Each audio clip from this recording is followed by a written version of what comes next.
বাংলাদেশকে হেলা ফেলার কোনো দল? বাংলাদেশের কাছে হারলে যেন মানিজ্যত কিছুই থাকবে না।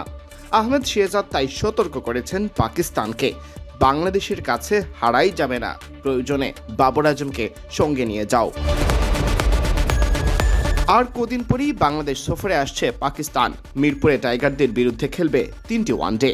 পাকিস্তান ক্রিকেটে বাবর আজমকে নিয়ে চলমান বিতর্কের মধ্যেই সাবেক ক্রিকেটার আহমেদ শেহজাদ স্পষ্ট বার্তা দিলেন। তিনি সরাসরি সমর্থন জানিয়েছেন বাবরের প্রতি, সমালোচকদের উদ্দেশ্যে দিয়েছেন কড়া বার্তা।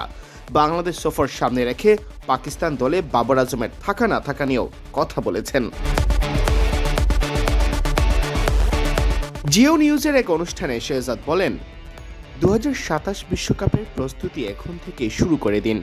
বাবরকে হেয় করবেন না বা সবকিছুর জন্য তাকে দায়ী করবেন না। সব দোষ বাবরের না, সব খারাপ তার জন্য হয়নি। তিনি মনে করিয়ে দিয়েছেন, টি-20-র পারফরমেন্স যেমনই হোক, পাকিস্তানের ওয়ানডে সেটআপে বাবরের গুরুত্ব অস্বীকার করার সুযোগ নেই। তার ভাষায়, বাবর আজম আপনার সেরা ওয়ানডে ব্যাটার, বাংলাদেশের বিপক্ষে তাকে বাদ দেবেন না। ওয়ানডে তো আপনাকে জিততে হবে, বাংলাদেশের বিপক্ষে কি পরাজয়ের ভাবনা আপনাদের? বাবর আজম না গেলে আপনি কিভাবে জিতবেন? ওয়ানডেতে বাবরই পাকিস্তানের নম্বর 1 খেলোয়াড়, সবচেয়ে বেশি রান করে। বাংলাদেশকে অবশ্য ভালো দল বলে মেনে নিতে আপত্তি নেই সাবেক এই ওপেনারের। বাংলাদেশ সফরকে সামনে রেখে অভিজ্ঞতার গুরুত্ব তুলে ধরেছেন তিনি। বাংলাদেশ ভালো দল, তারা আপনাকে চ্যালেঞ্জ জানাবে। সেখানে কন্ডিশন কঠিন হবে আর দল হিমশিম খেতে পারে। সেখানে অভিজ্ঞ খেলোয়াড় প্রয়োজন, এমন খেলোয়াড় প্রয়োজন যিনি এক প্রান্ত আগলে রেখে খেলতে পারবেন এবং আগেও বাংলাদেশে পারফর্ম করেছেন। তাই বাবরের বাংলাদেশে যাওয়া খুবই গুরুত্বপূর্ণ।